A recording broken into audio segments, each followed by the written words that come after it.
Okay, great. Bezat Hashem, with help from heaven, today we're going to discuss something that is very, very important and required for everyone. There is more place here for the women. Very important for us to understand. Rabbi Nachman of Breslev changed the name of the Yetzer Hara.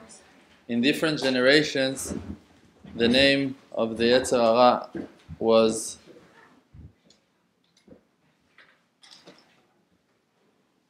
changed. In the beginning, they called him the devil and Satan, and in the first generation he was the snake. His name was Nachash, the snake, and a lot of names been changed because he also, his purpose and his job also, he been upgraded. He climbed in the levels, he achieved new levels in his Avodat Hashem also. But Rabbi Nachman of Breslev made a huge change, and he revealed to us, and he changed the name of the Yetzer Hara, and he called the Yetzer Hara Koach HaMedameh, the power of imagination. That is an amazing, amazing chidush of Rabbi Nachman of Breslev to explain to us the job and the power and the effect and the ability of the Yetzer Hara today in our lives. What that dark side, the Sitra Achra, the darkness, the powers of evil, what really can they do to us today? So Rabbeinu called them the power of imagination. That's it. It just, Rabbeinu literally just took all of their power and just made us able to understand how easy it can be for us to overpower on all of those evil powers, Satan, the devil, the snake, our imaginations. It's the power of imagination. If a person is going to decide today that he will strengthen himself to fight, to straight up, just to focus on the real purpose, on his job in life, and to follow his heart in Avodat Hashem, to try to count on Hashem, and not to let all of those bad thoughts, foreign thoughts, thoughts of despair and sadness and angers, to push him, to reject him from his purpose of life, he will not going to be rejected. There is no devil that can hurt you. There is no snake that can bite you.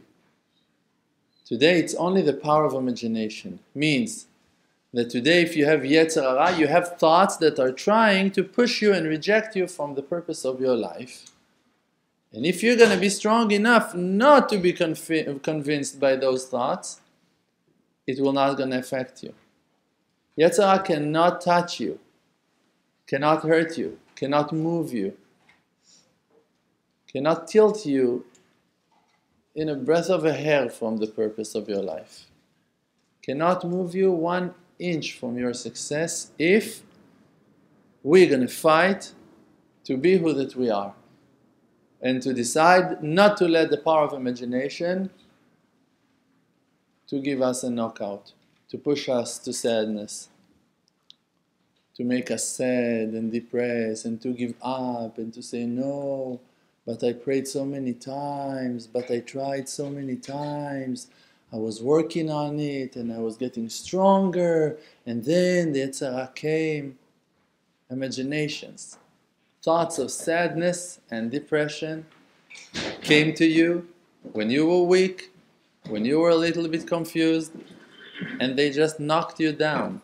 But now the decisions that you're taking to connect yourself to that sadness, to that despair, are your thoughts. It's not the Yetzer Hara. It's the power of imagination that is fighting with us that we're going to give up, that we're going to lose our faith, that we're not going to believe in ourselves. But the truth is that if we're going to understand that it's just a game and that we need always to make another step in Avodat Hashem. Always just to try to make 1 inch forward, closer to Hashem. Just to say one more line, one more verse, one more prayer. Just to say, please Hashem. Just again to say, but I won't. Even if you feel that you're so weak and you're so confused and there's no hope and like, I'm the worst one and I don't have no chance and I already seen it so many times. Those are the thoughts that are coming to push you to sadness. But if you understand that all kinds of foreign thoughts, sad thoughts, thoughts of despair, are only the tools of the Yetzer Hara to make you choose to go in the wrong path, you wouldn't listen to him. You wouldn't hear that Lashon Hara.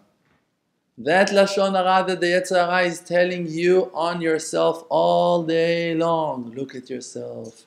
Look at your behavior. Look at your Torah learning. Look at you. You're a failure. You're a liar. Again you failed. Again you messed up. Again, you don't have no hope. Who can fix you? Who gonna help you? No one gonna help you. This month, for sure you're not gonna make it.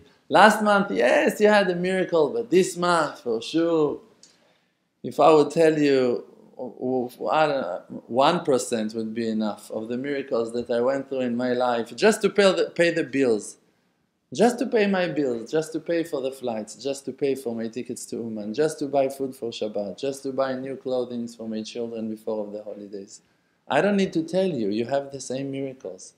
Every one of us went through those miracles in his life so many times. Just the Yetzer Hara is pushing and telling you, no, there was no supervision on that. No, it wasn't Hashem. It was your mother. No, it wasn't Hashem. It was your friend. No, oh, so you took that loan. So what? Every time there was one person that, I don't remember the name of the righteous man, maybe it was even to the Rambam HaKadosh. He was a very wise person, but he wasn't a believer. And he came, I think it was to the Rambam HaKadosh, and he told him, you know, I investigated and I checked and I know exactly what happened in the nature in the time that you're claiming that HaKadosh Baruch Hu opened the Red Sea. The world was in that angle and with the stars and the sun and the moon and the wind, there was wind, special wind that came in that hour and with gravitation and the speed of the, and yes, and all of that. And he said, that's exactly how did the sea been opened? So the Rambam answered to him, you explained perfectly how that Hashem Yitbarach opened the sea. He really used the powers of nature exactly like that you just now described. And he done it exactly in the moment that Am Yisrael were standing on the Red Sea, in front of the Red Sea, and the Egyptians were just about to attack them and kill them all. And he just used all of the powers of nature to open the sea for them, like that you just said. So it wasn't a natural act of nature, no. It was a private supervision of the Creator to open the sea using the powers of the creation. And he done it exactly like you said, but he done it for you. He opened the sea for Am Yisrael. And not just an act of nature, something amazing that happened. It was also amazing, but it also happened to you. Yes, it was your mother that gave you that check. It was the bank that approved your loan, but it was exactly in that day. It was 5 hours before you had to go shopping. It was 2 days before of the holiday. It was exactly when you needed that ticket to Uman. It was exactly when you were about to lose your hope completely. And then God hid himself under the nature, under the covering of nature, and he gave you what that you wanted to receive as a miracle. Because we don't have the vessels, the ability to see revealed miracles, this is why HaKadosh Baruch Hu, he must hide himself into and behind those systems of nature. Because if you're going to see that miracle happens to you, you're going to think that you're righteous, you're going to imagine to yourself that you're worthy, you're going to start following your power of imagination to lose the simplicity of Avodat Hashem. You're going to lose your Tmimut. And HaKadosh Baruch Hu, he knows exactly what we're able to see and what is too much for us to see. This is why he's hiding himself and covering his powers and His greatness under all of those coverings and curtains that He's hiding behind. But we have that job. We need to bring ourselves to look beyond the physicality of the world and to see and to believe. The faith is in the nights. The faith is not something that you can see with your eyes.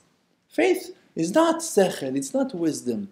Wisdom, okay, now I know that's a wall. It's made out of stones. I can understand it. I can know it with my sechel. But to know, to believe that there is something behind that wall, this is something I need to believe. I don't know what, if you're going to tell me, no, there's a treasure, thousands of diamonds over there. I need to believe you. To count on you, I need to believe you. I cannot see it with my mind, with my sechel, with my wisdom. I cannot see beyond those stones. I don't have that ability. My ability to believe is something that I cannot grab with my sechel, with my wisdom. So sometimes you need to use your wisdom, but sometimes your wisdom is limited. Is not able to cross the endless, the distance of until you're going to reach Hashem. Sometimes you need to drop your wisdoms and to count on Hashem Yitbarach with your heart. Means to believe. To believe sometimes that Hashem is good. To believe sometimes that you have hope. To believe sometimes that God will answer your prayers is something that you need to do with your heart and not to do it with your mind. Because sometimes the Yetzer Hara is bringing the imaginations to be so wild that you're afraid, that you have evidence. Like he's bringing evidence to you, you don't have no hope. That's it. Your parents for sure not going to help you this month. Your friends for sure you already asked everyone. The bank for sure you haven't even applied. You haven't even requested for another loan. No chance where money will come. You're not even working. You don't have a job. You're lying all day long in your bed. You don't do any. Which miracles can happen to a person like you? You have all of the evidence to give up if you use your sechel. But in that time, a person needs to count on Hashem. To count on Hashem means to believe in the power of Hashem Yitbarach. I was standing once in a situation that for the next day we had to find something like $200 to pay for things for school for our children. And I was illustrating children books in those days. And I didn't know what to do for Parnassah. In that night, it was already 9, 10 p.m. We didn't have money for tomorrow. And my wife, she was very sad. Every person needs to pay for something. There was a trip or something for the children. We didn't have the money to pay. And she already went to sleep. Kids were already asleep. And I was with myself, alone at night in the living room, thinking, where can you bring $200 for tomorrow? And I was thinking to myself, what are you doing in your life for Parnassah? You're illustrating books. So even if you're going to work now on the next book, until you're going to receive the money, the payment, it's not. But I said to myself, but there's nothing else that you can do. What you're going to do? That's what you can do. This is what that you do for a living. So if you're going to make the money for me today or you won't, this is what that you do for a living. So do that. And I was connecting myself to Hashem Yitbarach, and I was just, that's exactly what that I done. I was illustrating, painting, new drawings, pictures for the next book. I didn't have no other idea. And I was just saying to Hashem, please Hashem, help me with my Parnassah. After maybe 20 minutes that I'm sitting and working, I got a phone call from a grandchild of the tzaddik, Rabbi Shmuel Shapira. Rabbi Shmuel Shapira, he was a Breslever Chassid that passed away something like 30 years ago. I don't know for sure. Something like 30 years ago, he passed away. And the first books that I made was a series of 5 books. That one of them was on Rabbi Shmuel Shapira. He was one of those righteous people that I illustrated a book on them. And suddenly, after 20 minutes, I received a phone call from his grandchild and grandson, and he's calling me, and he's telling me, "Hi, how are you? What's going on? It's Nachman Shapira." I tell him, "Yes, middle of the night. Can I buy some books of yours? I told him, yes, for sure. What do you need? And he bought books in $200, in 700 shekels. And I told him, okay, when that's what he ordered from me. And I told him, okay, when you want the books? He said, even tonight if you have time. And I just went out from the house. My wife was still asleep, children asleep. And I went and I delivered him. It's like 3 streets from my house. So yes, he knew about those books before. And yes, and yes, and yes. So the Yetzer Hara can bring many, many thoughts to your mind. But the truth is that I didn't have no advice. And except to believe in myself, to be who that I am, and to work as much as I can. What I'm going to do? I'm going to go and steal. I cannot. I cannot. I'm afraid.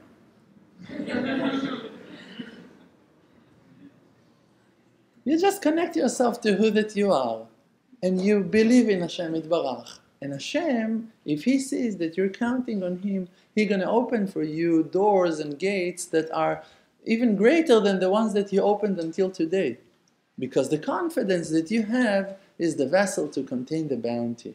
Moshe Rabbeinu was able to stand with all of his nation behind him in front of the Red Sea and to pray for salvation. There was no option over there. If not that God decided to open the sea, nothing would happen. Like maybe Hashem could take all of Am Yisrael in a cloud and that they're going to cross the sea, or I don't know, maybe something else. There was no solution over there. To fight, Am Yisrael were not qualified for a war. They were not ready. They were weak and tired. They didn't have no weapon. They couldn't fight. To swim, women and children and old people with all of their equipment and stuff, luggage, the suitcases. No way to go out of Egypt like that, swimming, getting into the Red Sea. It's not an option. From the right side, there were lions. From the left side, there were bears attacking them and closing on them. So only God could open the sea. And Moshe Rabbeinu had enough confidence. Why? Because he really knew that God is with him. Because after that you see that God is with you one time, it's supposed to be enough.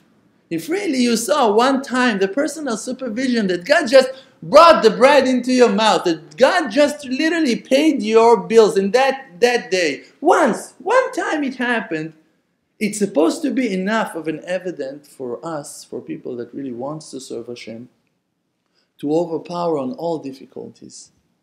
And never to let go from Hashem Yitbarach for the future. Never, ever again.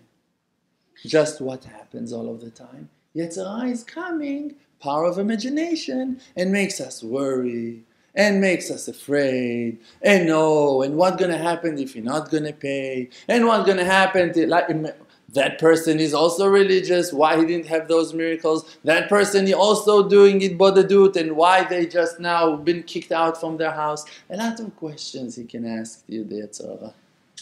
But you need to learn how to ignore, how to fight, how to count on Hashem Yitbarach.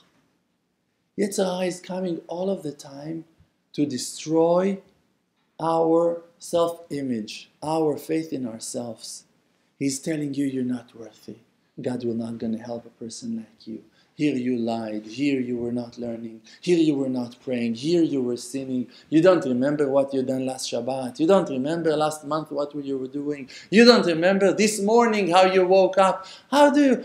People, I'm telling them you need to pray for your salvation. Today I said to a person, you need to do 1 hour prayer on your situation, financial situation. He's telling me, no, I'm not able to, I'm too ashamed. I told him, why? He said, you know how many spiritual problems I have that I'm not praying for them, so now I'm going to go to Hashem and going to pray on my parnasah?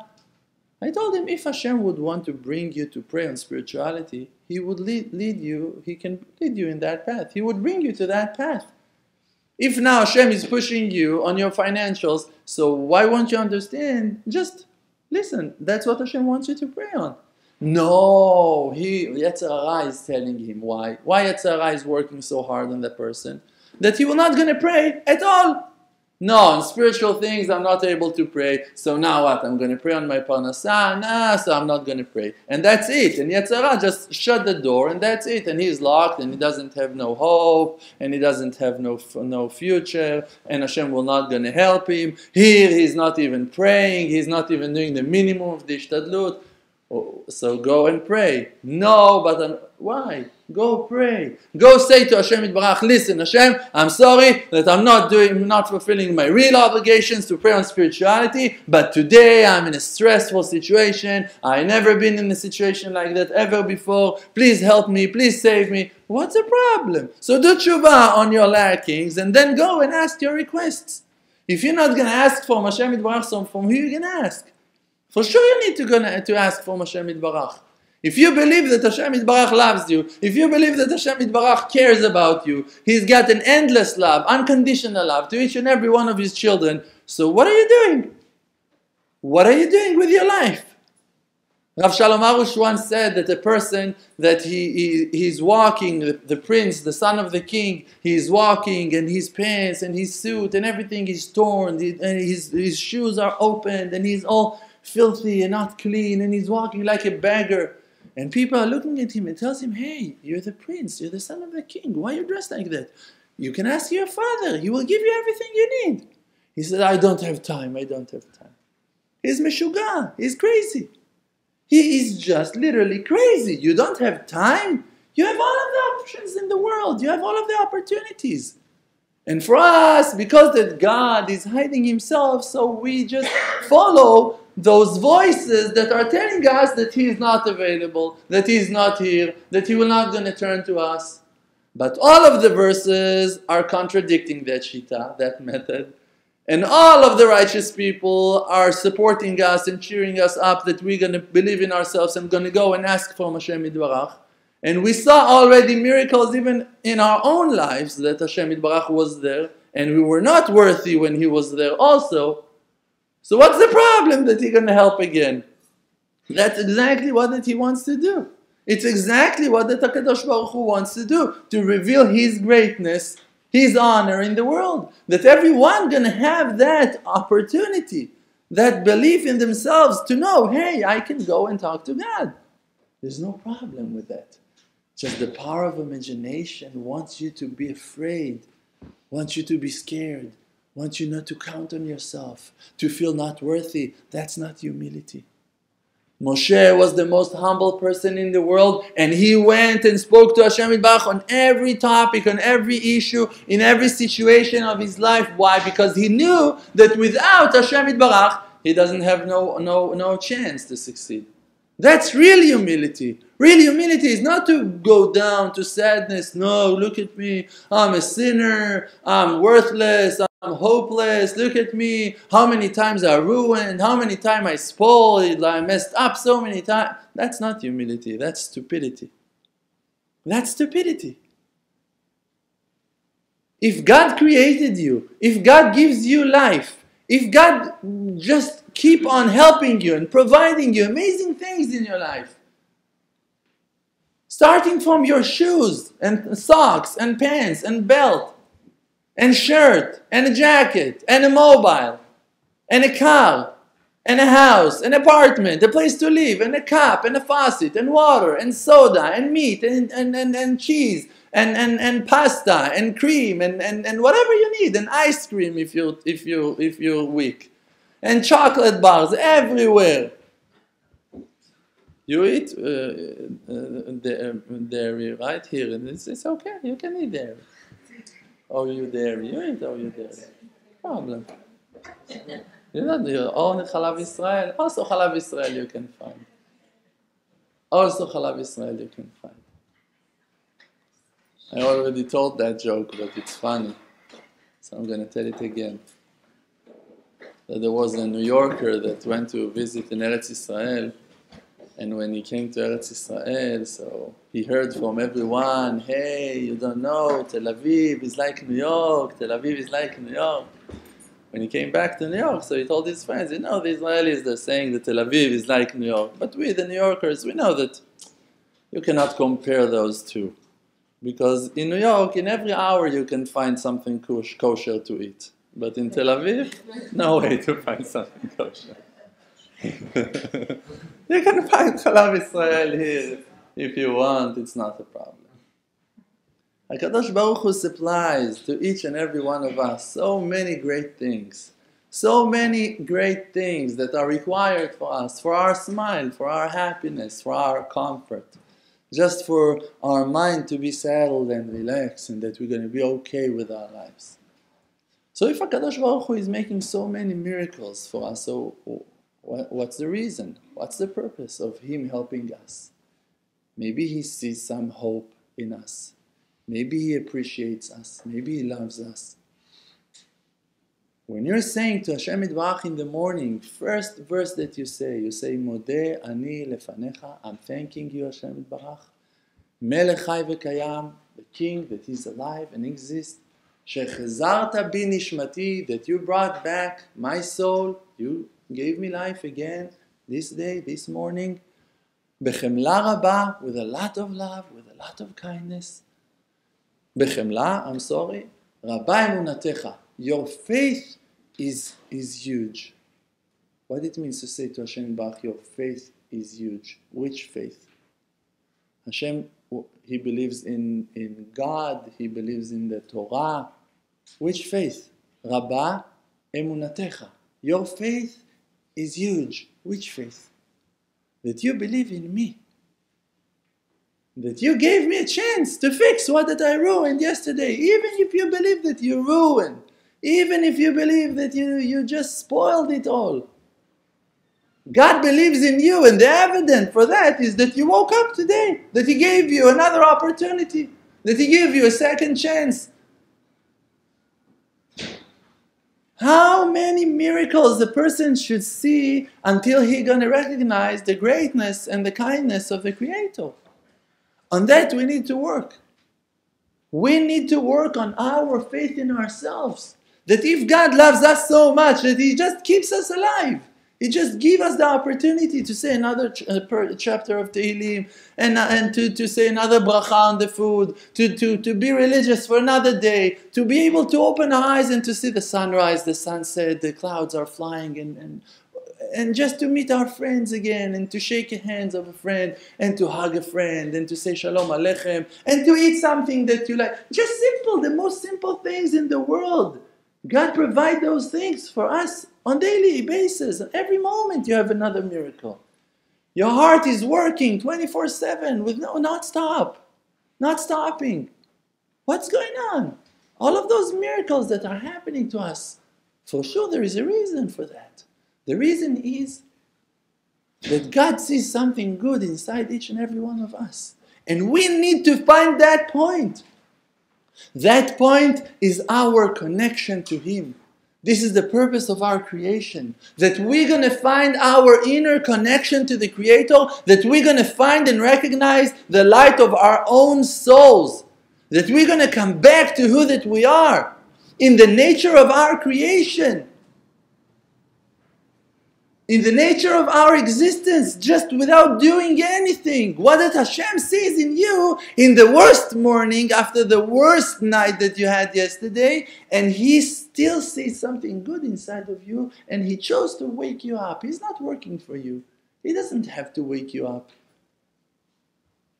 Only because He wants to give you life, to live another day, so He gave you that day. So if He gave you so much, He gave you life. He gave you the ability to smell, to see, to taste, to hear, to sense, to feel, to love, to care. All of those amazing spiritual levels, those are levels. You don't need to be righteous to feel. You don't need to be righteous to love. You don't need to be righteous to understand, to think. So HaKadosh Baruch Hu is revealing His kindness on us every day. Every morning, every noon, every afternoon, every evening, every night. Giving and giving is giving. All out of His love.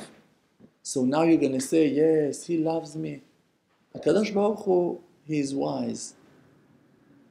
He loves us for a reason. For us, it's hard to recognize that point, that reason. Why? Because we're always listening to the voice of Yetzer Hara that tells you you're ugly. You're stupid. You're dumb. Again, you made the same mistake. You don't have no hope. Look at your life. How many times you learned that and you keep on forgetting it? Your memory is not working. You can't feel, you can't understand what people are saying to you, what people are talking to you. What are you, stupid? What are you, dumb? Here you failed again. Here you fall on your face again. Here, look what happened to you. Here you cheated. Here you betrayed. Here you lied. Here you were stealing. All of the time, he's disgracing us and rebuking us. On what? On his success. On those times that he was able to fail us, and after it, he's blaming us on that. He was failing you, and you failed, and now he's laughing at you and tells you jokes about yourself and destroying your self-confidence. For years he was working on you that you're going to fail in that point, and when finally you failed, he's telling you, look what have you done. Look at yourself, you're a disgrace.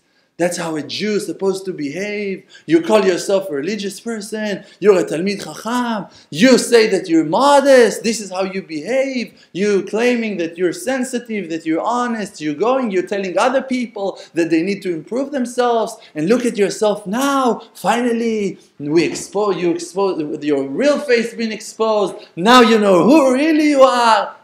It's a lie. Those are tricks of the Yetzer Hara that were working on Adam and Chava in the beginning, in the first day of the creation, to destroy their will to live. He was working to mess up their minds, to confuse them, to make them betray each other and talk about each other and not to count each other and not to appreciate themselves. And he was making them doubting their own selves, that they will forget, wait, God told me, no, he didn't. And he's lying and why? He's asking, why God told you not to touch the tree? God never told them not to touch the tree. God told them not to eat from the tree. And he's coming, hey, why God told you not to touch the tree? He is lying. But she didn't believe in herself. So now he's pushing her to the tree, and now she's touching the tree, and now she sees that she's gotten evident. HaKadosh Baruch Hu was wrong. Yetzer Hara is tricking us. The power of imagination is tricking us again and again. That you're going to imagine for yourself that you're not worthy, that you're not good, that you're bad, that you're mean, that you're evil, that you're lazy, that you have bad temper, that you have bad midot, that you have bad attributes, that you don't have no hope, that God doesn't love you. All of the verses and all of the righteous people have a different opinion. Only the Yetzer Hara holds that shita, and you follow him. We are following him. All of the righteous people are telling you, Father in heaven, he loves you. You always have hope. You can do tshuva. You can fix. Don't give up. No despair in the world. All of the righteous people, not only Rabbi Nachman of Breslev. All of the righteous people are coming again and again in every generation with advice, how to fix, how to work on our characters, on our manners, on our behavior, on our faith, how to count on Hashem. One time in a rebuke, one time giving us advice, one time hugging us and revealing us the loving kindness of the Creator. From this side, from that angle, through the Gemara, through the Mishnayot, through Chassidut, through Musar. Every generation they're bringing another advice and another support for that method, that God loves you. Unconditional love. That you have hope. That you can succeed. That God wants to give you. That God wants to help you. All of the prophets, all of the leaders, all of the judges, all of the kings, all of the righteous people, through all of the generations, coming with one message.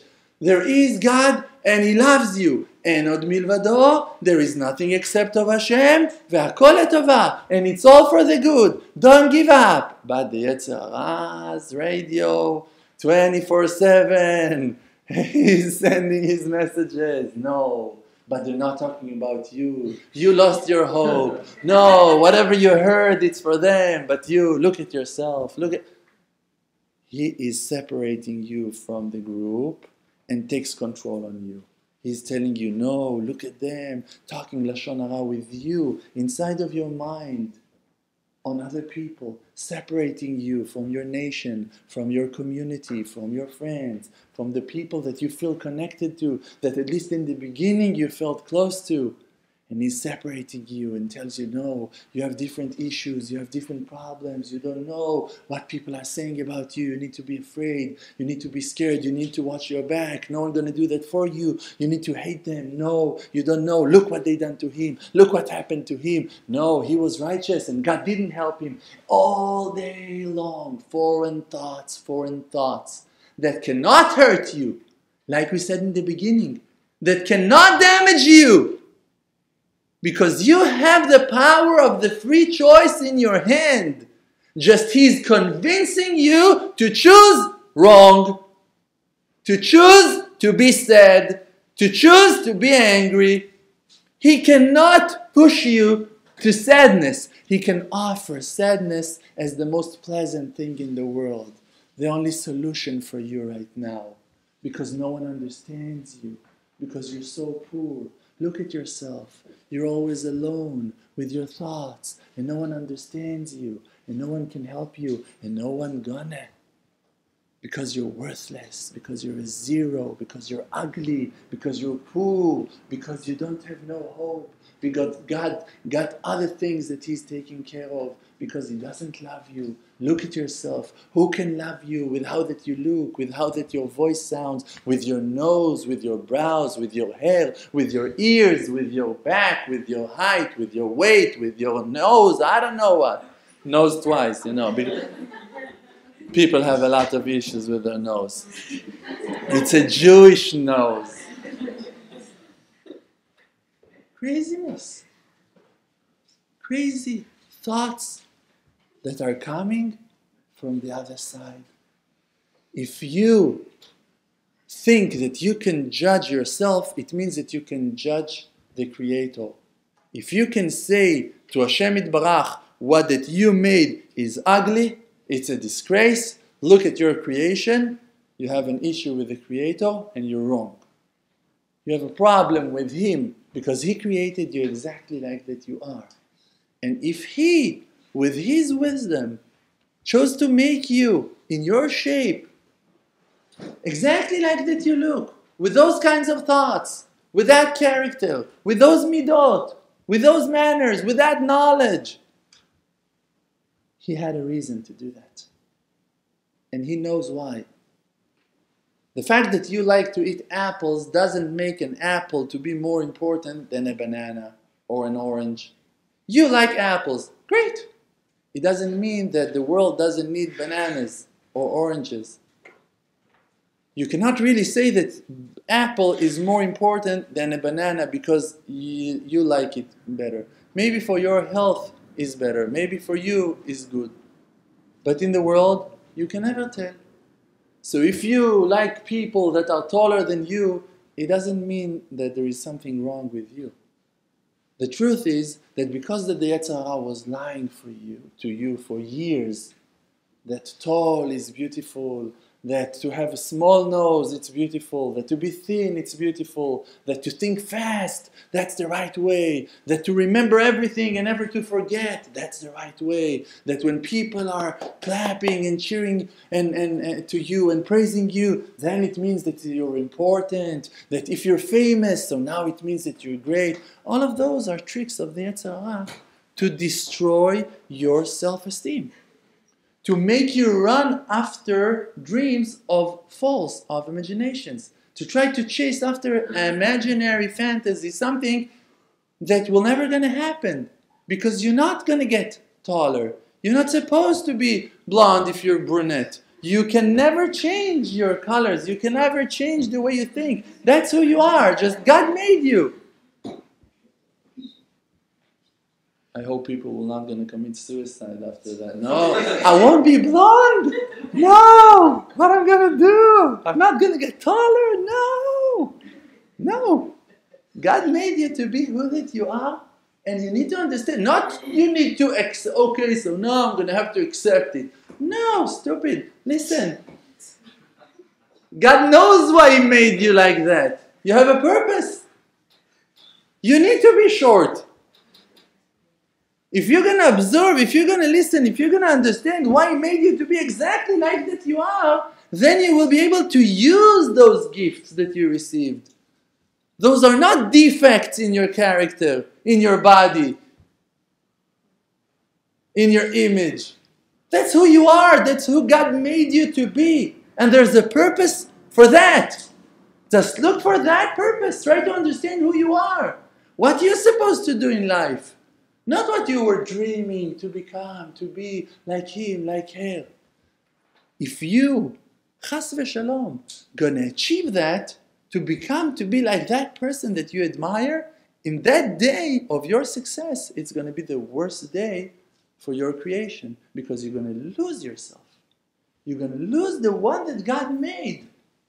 You're gonna try to copy that person. If in every step that you achieve to get closer to him, you just went away farther and further and further from your real creation, from who that you meant to be, who that God wants you to be.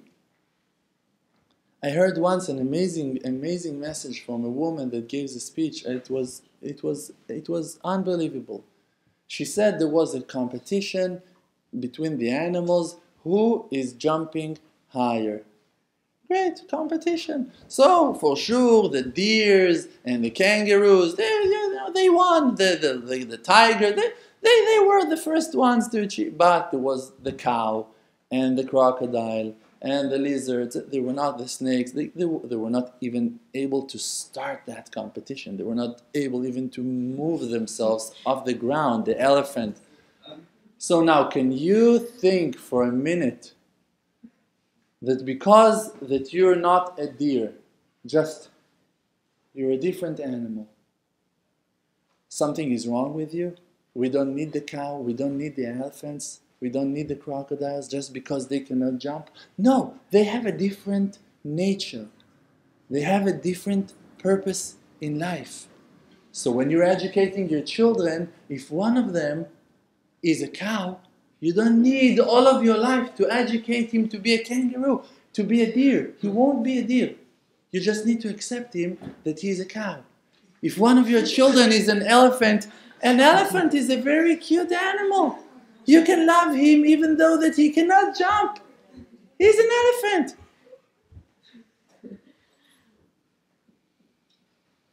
It doesn't mean that because that he's not a deer, that he cannot jump so high, something is wrong with him. So if God made you to be something, that's who you are. Just connect yourself to who that you are. And don't try to be someone else. You're never going to make it. And you're going to live your lives of sorrow, life of despair, of sadness, of frustration.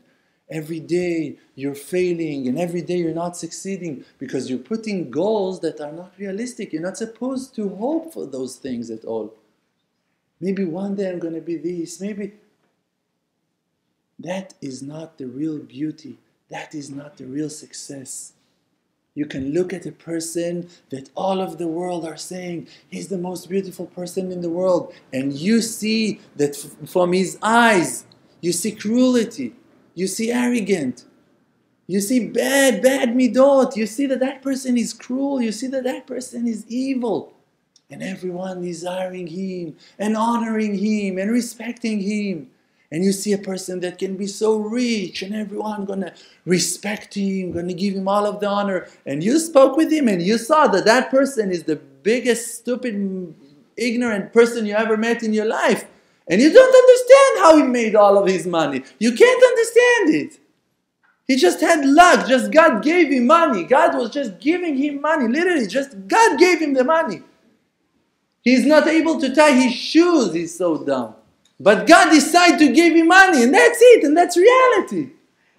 And everyone are honoring him and respecting him. Why people respect him? Because they want his money. Not because that he's really worthy for that respect. Honorable person. Ezeu mechubad. Who is a real honored person? Hamechabed et habriot. The one that is going and honoring other people. Not the one that have money. Money not going to make you a better person.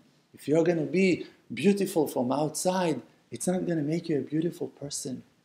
Maybe more people are going to fail looking at you. Maybe more people gonna flatter you and gonna lie and gonna be hypocrites when they're gonna see you. But you're not gonna bring the redemption. You're not gonna bring salvation to people's life. You're not gonna help people. Do we know how Sarah Imenu was? How she looked?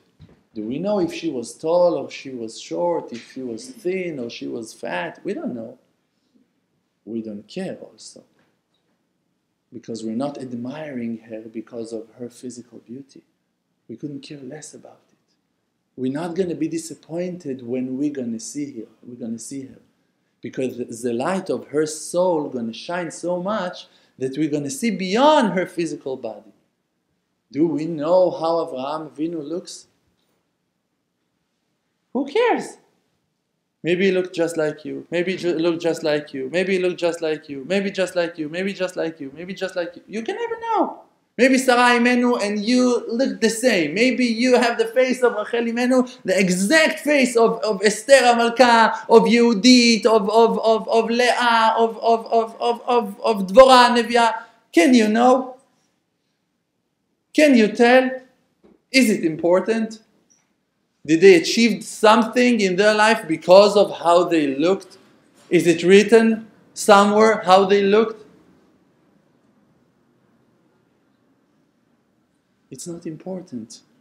For the real purpose of life, to have faith and to count on Hashem and to find your mate and to live life of happiness and to bring holy children to the world and to connect yourself to God in every moment of your life and to be righteous and to be an honorable person that respects others and to love everyone and to have faith and to pray and to feel connected to Hashem. For that you don't need anything. You don't need money for that. You don't need a car. You don't need your own house with a backyard and a swimming pool. You don't need those things.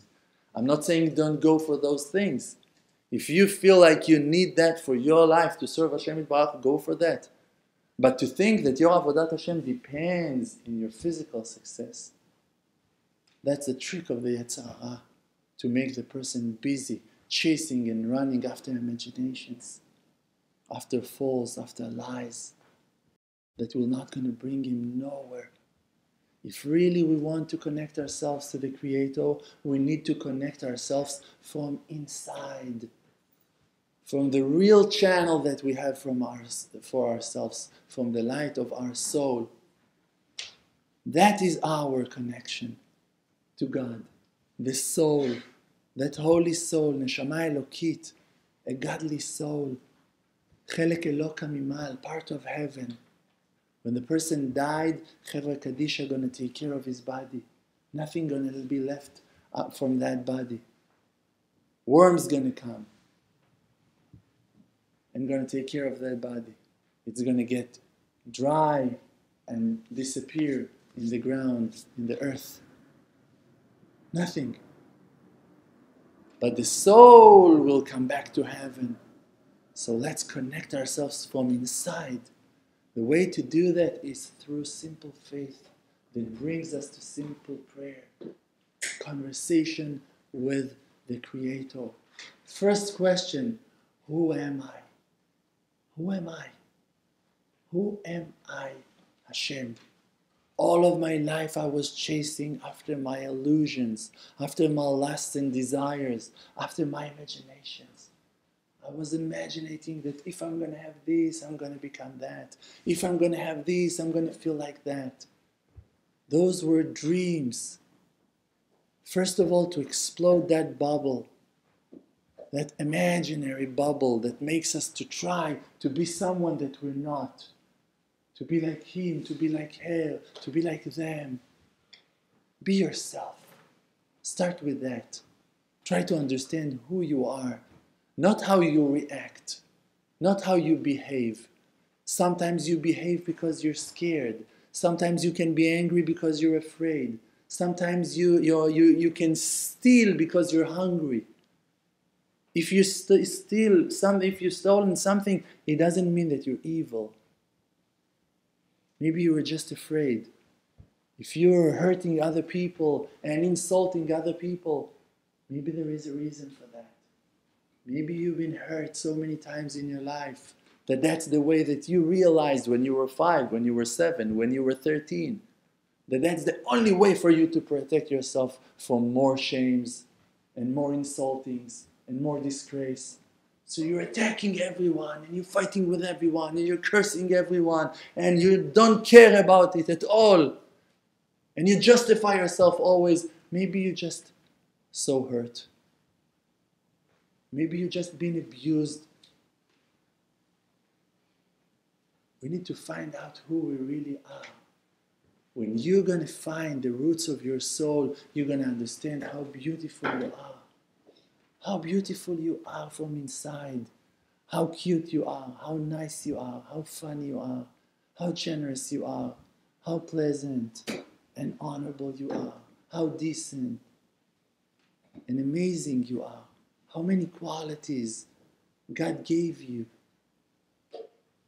Before that, the power of imagination started to work on you, to hide the treasures that you have, that you received those gifts from heaven.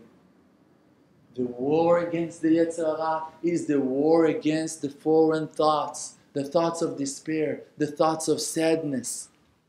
He tries that you will not going to have a drop of faith, that you will cut yourself from heaven. From heaven, they will never going to cut you off. They will always going to love you. Hashem will always going to care about you. Just you have the free choice. And the Yetzer Hara don't have no power. He cannot take control on your life. Just he can try to convince you to choose to walk in a different, in a wrong way, in a bad way, in an awful way, against your will. This is why you hate yourself. This is why you blame yourself. This is why you have issues with yourself. Because you're not who that you are from inside. You're not loyal to who that you are. But if we're going to work on that, to reconnect ourselves to the truth, who am I? I'm a generous person. I'm a good person. I love to see people happy. I want to help people. I'm not cruel as I'm saying to myself that I am. Like the Yetzer Hara is telling me all of the time that I am. No, I'm good. This is what Rabbi Nachman of Breslev said. You need to go with your good points, your real good points, who that you are from inside. That you do want to do good, even if you're afraid to do, even if finally you haven't done anything good, if you wanted to, it's important and great enough in the eyes of Hashem. Like the Zohar HaKadosh is saying, that later that even one good will, one good thought of a person is not going lost and disappearing. God is cherishing, He loves, He appreciates every good thought that you have. So we need to believe in ourselves and not to let ourselves down, not to disappoint ourselves, to fight for the truth and to be brave enough to talk and to say who that we are, and not to be afraid what other people are going to think, what other people are going to say. Just to say, that's me. And to walk with that, it means to walk with Hashem. Because Hashem made you to be who that you are. And He doesn't have no complaints on you. If He would hate you, He would take you away from here. If He gave you another day to live, it means that He believes in you, that He cares about you, that He gives you more chances and more opportunities to succeed and to do good. Thank you very much. Chazak u'baruch. If someone wants to ask questions, please. Yes. Yes. What about from the other side, like someone with a lot of confidence? How do you feel humility? Okay. So first of all, I don't know why we just to clarify, we don't need to depress it. Maybe it's exaggerated, maybe it's too much, but also that for a reason. Like that it's written that if a person sees that his child, he's got anger, bad midot of anger, of like that he wants to spill blood, his violence, his cursing, he's fighting all of the time. So the father, the parents, they need to educate him to some kind of work, some kind of art that he's going to do in his life, that's going to be fit for him. He can be a ritual slaughterer. He can circumcise. He can do things with it that's going to bring out what that he's got from inside. So if you have some kind of a fire inside of you, maybe you just don't know how to use it to the right direction. For an example, you can start making videos, inspirational videos, and talking with people and convincing people to do tshuva, to come back to Hashem, and then every drop of confidence that you have is so required. I was giving a class in Shabbat, and I'm a person that, at least what that other people are going to say about me is that I have self-confidence. And when I was about to talk to those at least 50, 60 Talmidei Chachamim, real Talmidei Chachamim in Shabbat, I was terrified. I'm telling you, I was terrified. I was sitting and I was shaking. I was afraid. I didn't know what to do. But I was praying. I was saying to Hashem, please Hashem, let me believe in myself. If you already said that class, so what can I do? For sure you want me to talk, so just let me understand what those guys needs to hear. Even though that I don't appreciate myself enough, even though that I don't believe that I can give something, but if you set that class up, so for sure there's something that I can say. And I just opened the Chumash, and the first Rashi that came to my eyes, it just gave me power, and I realized what exactly Hashem wants me to talk about, and I went with it all the way, and it was a great success. So if you believe in yourself, you're going to use the powers that God gave you for the use, for the purpose that they've been given to you. So you just need to understand how to use the fire or the power to the right directions. And then there is nothing bad with having a lot of self-confidence. And you can be also, we're saying you don't need to follow your external beauty. But if you are beautiful, if you're an amazing looking woman, so what? So now you need to hide yourself? No. Maybe you can use it for a purpose. If you know how to talk, if you're funny, you're hilarious, everyone you're talking to, people are falling on the ground. So you need to be quiet? You need to depress it? No. You just need to understand that God gave you that beauty, that God gave you that talent. And it's not your powers, it's not who that you made yourself. No, don't idolize yourself. Just use what God gave you. I think sometimes it's a problem in girls' schools when they say Nua, and girls just assume it means be in the corner and wear a bag. They don't understand that you can be a person and use that and shine. Right. So, Bezrat Hashem, invite me to give classes in that school, and Bezrat Hashem, we're going to make a revolution. No problem. I'm able to talk to Talmidei Chachamim, to women. All of the options are open. Hi, thank you, Rabbi. This is related to something you just discussed. Can you give us suggestions on how to figure out our path? I don't mean religiously, but to figure out what's the purpose of. Okay, so I said. An elephant or a deer. Yeah, great. So I said it in a lot of classes, but for sure it's important to say it again, that to know who you are, that's not the problem. To believe in the importance of who that you are, that it's important in the eyes of Hashem, that's the test. What I mean. If you like to eat meat, you know that you like to eat meat, right? If you like cats, and you have 7 cats in your house, so you know that you love cats. It's not hard for you to know who you are. You're a lazy person that loves to wake up close to 11, sometimes 11:30, closer to 12, and you like to eat sweets, and you like to drink cola, and also alcohol once a week, or twice, 3 times. That's to know who you are, you know. You like to see the Olympics, you like to play basketball, you like to jog, you like music, you like trance, you like dance, you like... to know who you are, that it's not hard to know. To believe that it's important to Hashem Yitbarach, that you can do something useful with your desire for sweets, this is the test. But if you're going to hear that the Baal Shem Tov HaKadosh was eating chocolates, then you wouldn't have no problem with that. If you would hear that the Rambam HaKadosh was eating chalva all of his life, you wouldn't have no problem with that. Why? Because it's a Rambam. We're not thinking even that we can understand the holy intentions of the Rambam HaKadosh. Why? Because it's a Rambam. There was a tzaddik, his name was Rab Shlomke Shlomo Mizvil, the Zviler Rebbe. He was a huge Admor, lived in Eretz Israel, and he was feeding cats. Cats would come to his house, he made them get used to that, he was feeding them, they would sleep in his room, he would sleep on a chair, and they were sleeping in his bed. So now, if you're doing the same, for sure you're going to hate yourself for that. No, but if Rab Shlomke Mizvil was doing that, for sure he had his high reasons. You don't know, probably souls and lifetimes and Gilgulim and secrets were involved, and you don't know, he was feeding them every day right before Mincha. Listen, relax. Maybe you're doing the same without knowing what you're doing.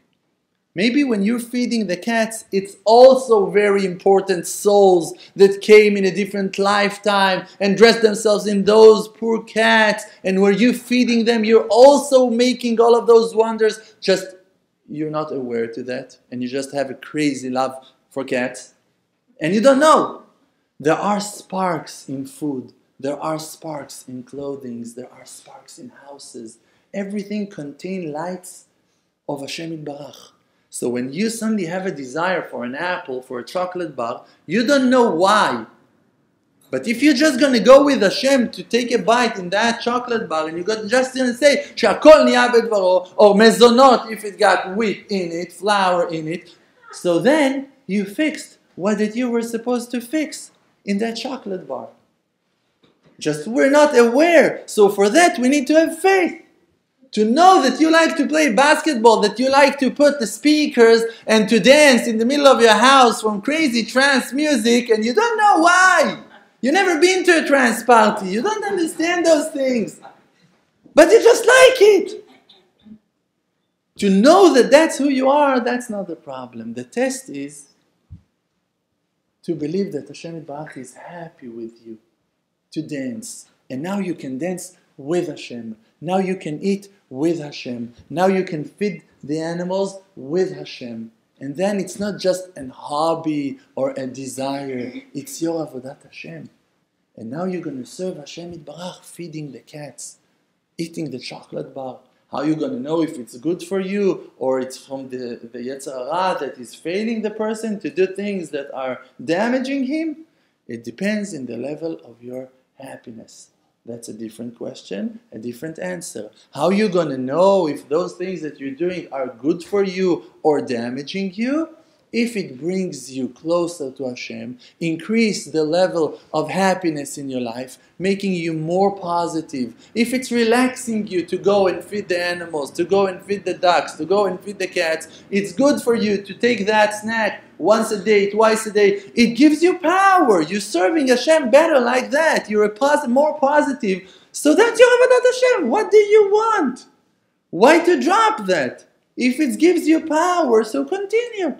If you see that it's depressing you, that when you're drinking, it's confusing you, that when you're smoking, you forget things, you're not waking up in the next morning, okay, then it's time to check with yourself, what am I doing? Maybe I'm going in the wrong way.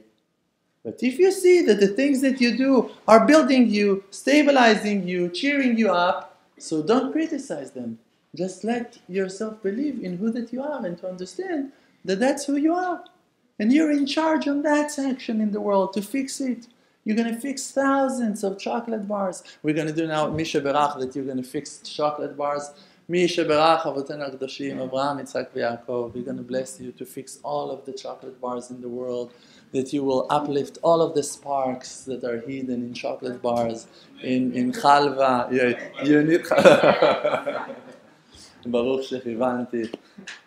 Someone else got an important question, please. Yes, please. Yes, the question I have is that I never thought of it as the Yetzer Hara, but there are a lot of people that are in our families that are constantly putting us down. Yes. And I said once in one of my classes that the parents that we have are the worst enemies in the world. And for an evidence for that, the Torah is obligating us to respect them. So it's like you're stuck and that's it. So now just deal with it. Yes, so? So, so a lot of times it's difficult to walk away from those words and those, really, it's abuse and it's harmful. Right, right. And you walk away and you think to yourself, oh my God, it must be terrible. They told me, don't come over. I don't want to hear from you. But we're not discussing that now. I can tell you all the things. Yeah, it builds you, and now the test is to try to get over that and to change yourself and to come back to your faith in yourself. That's exactly the test. Jews after the Second World War, they had to start working and building themselves from zero as a nation, as not as a group of rats and stinking creation, worthless creations. People went out from the camps with that feeling that they are the most evil creations that ever been created in the world. They fell into that faith that they believed they're murderers. So we need not to believe our murderers, the murderers of our faith and character. And we need to fight against that. And to fight, it doesn't mean to attack back. It's just to believe in ourselves. If a person is rebuking you and you know that that person is crazy, you can go through that insulting and not to care so much because you know, okay, he's a mishuga, he's crazy. Who cares what he's saying? But if it's your mother, if it's your husband, if it's someone that you care about, and then he's acting crazy, but he's crazy. If he's rebuking you, if he's breaking your spirit, so something is wrong with him, for sure.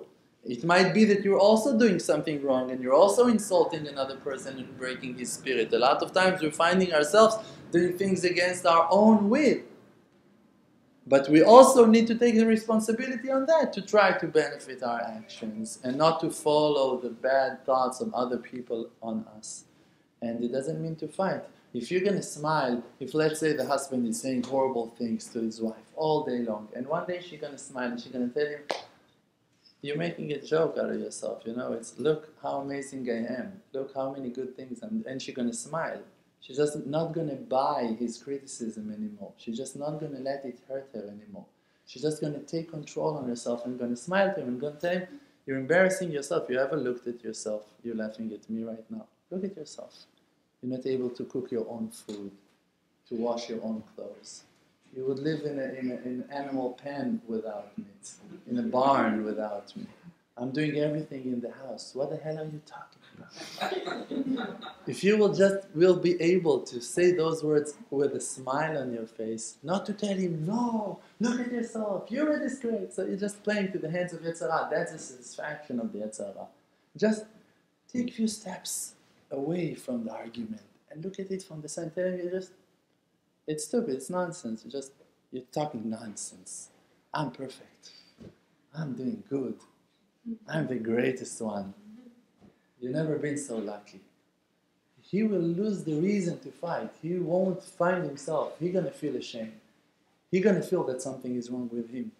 And it can be also from the other side. Don't fly on yourself so too high. It can be from the other side also. You can be also wrong. Criticizing and breaking the husband's spirits. This also can happen. Thank you very much. Chazak.